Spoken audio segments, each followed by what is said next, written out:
Hi, we are a group from Girl Scout Troop 4178 and welcome to our videos, which are bringing awareness and sharing information regarding the LGBTQIA community, specifically through our three pillars: understanding, affirmation, and equity. Enjoy what we have to share, and hopefully you'll learn something along the way. So, without further ado, let's get into it.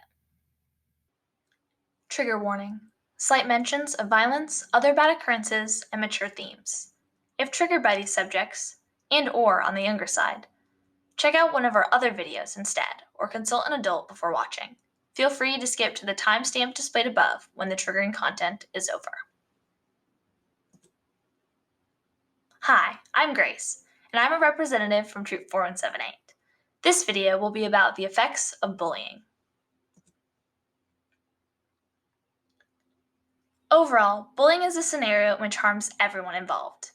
Those involved tend to fall under three categories, which include the person bullying, the target, and the bystanders. Notice that I never referred to anyone as a bully, because everyone has the opportunity to change, causing them to not just be defined as a bully, but instead as a person who bullies.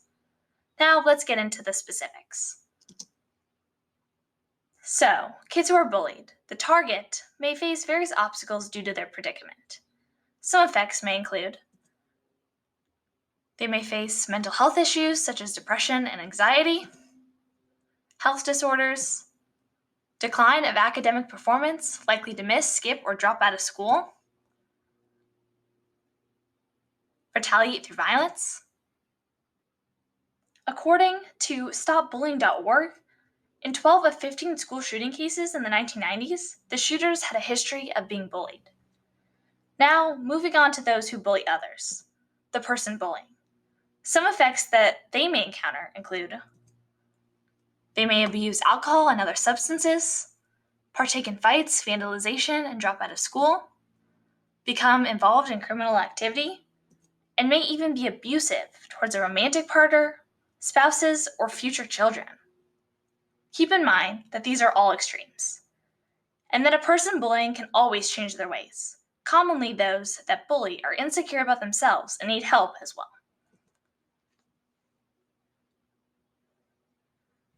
Next is the effects that a bystander experiences. A bystander is someone who may have experienced someone being bullied.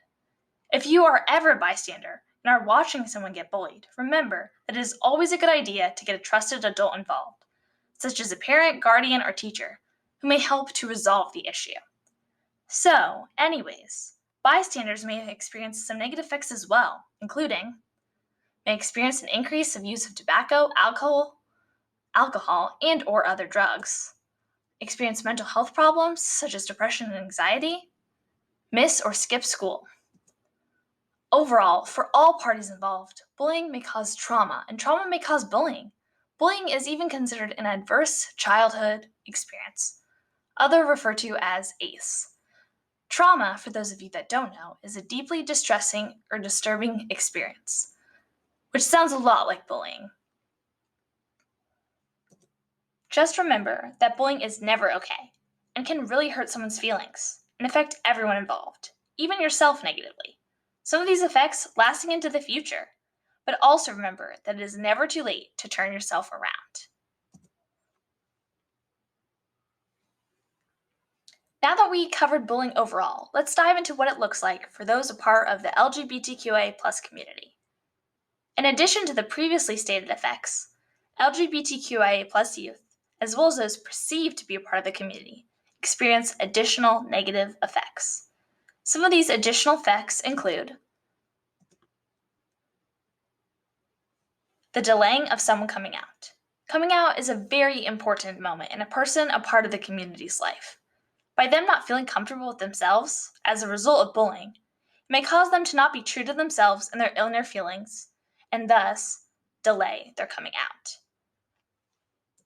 In fact, according to the StompOutBullying.org, gay teens are 8.4 times more likely to report having attempted suicide and 5.9 times more likely to report high levels of depression compared to peers from families that reported no or low levels of family rejection. So this just shows that those a part of the community tend to be bullied more than others, which I will show you in the upcoming slides. bullying really may affect someone for the rest of their lives. So, once again, remember that bullying is never okay. Repeat after me. Bullying is never okay. Here's a little thumbs up because the triggering content is over. Now let's get on to the rest of the video. In the following slides, you will see data from the 2017 Youth Risk Behavior Survey. These are statistics regarding those subject to bullying on school property. As you can see here, those heterosexual or not a part of the LGBTQIA community have the lowest percentage at 23%. Those not sure of their sexual orientation or questioning had a bit higher at 32.7%, and those identified as lesbian, gay, or bisexual had the highest percentage at 44.4%, showing that those a part of the community, more of those people were subject to bullying on school property. Next, we have statistics regarding those being cyberbullied. Once again, those that are defined as heterosexual, the lowest percentage at 21.3%. Those not sure of their sexual orientation, a bit higher at 35.3%, and the highest percentage, those lesbian, gay, or bisexual, the highest percentage at 43.4%. Finally, we have the statistics involving those who avoided school due to safety concerns. Once again, those that are heterosexual had the lowest percentage at 22.8%. Those not sure of sexual orientation, the highest at 38.9%, and those a part of the LGBTQIA community or lesbian, gay, or bisexual in this case had a percentage of 37.3%. Those not sure and those a part of the community having similar statistics in this scenario. Please keep in mind that all people a part of the community may not have registered on the survey, as many people are still discovering who they are and how they feel, which has no timeline. As seen in these statistics, those that are part of the LGBTQIA community, or possibly those thought to be a part of the community, were subject to more bullying. This just shows how hateful people can be solely based on someone else's sexual orientation, which is completely unacceptable. As noted before, bullying for all parties involved has negative effects. Keep in mind that everyone deserves to be treated with kindness and respect, in spite of their possible difference to you and/or your own opinions. That's all I have for you today, and make sure to note that bullying is never okay and affects many people, including yourself. As Grace previously said, bullying is never okay. I'm Nora, and now I'm going to talk to you about how to respect people being bullied. LGBTQIA students, like any other students, deserve to be treated with respect and dignity, because the reality is, it should never matter what your sexual orientation or gender is.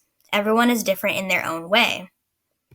Respecting the differences in everyone through kindness, care, and support is a simple way to make someone's day who may be struggling to fit in. To add on, just like many kids in school are bullied for their height, race, gender, and much more, it is the same for students who struggle to be affirmed as their true selves while being part of the LGBTQIA community. This may be confusing to understand at first, but just like students that unfortunately get bullied on an everyday basis, there are kids all around the world who are also being judged and attacked for being in this community.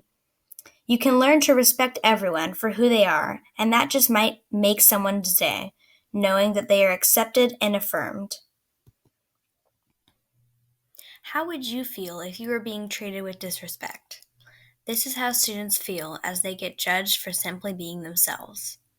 They too deserve the right to be treated with equity, no matter what their gender or sexual orientation is. Next, we will take a step further and find out what people and organizations are doing already, and what other acts you can do to make an even bigger difference. Many schools have the Gay Straight Alliance or Gender Sexuality Alliance program, or the GSA, which helps to create a safer environment for students that are gay or straight to come together and make friends or feel included in their environment. Hotlines and support sites have also been created as a resource for teens and kids to call someone who understands what they are going through and help them find who they are. One organization like this is the Trevor Project that is linked below in the slides and in our pamphlet. To find this, please check out our other videos. There are many different ways that you can show support towards the LGBTQIA+ community if you want. These include, but are not limited to, donating to organizations that support the LGBTQIA+ community, or purchasing from companies that have funds helping the LGBTQIA+ community. Thank you for watching. If you are looking for more information, feel free to check out our website and pamphlet linked in the description box below. Thank you again, Troop 4178.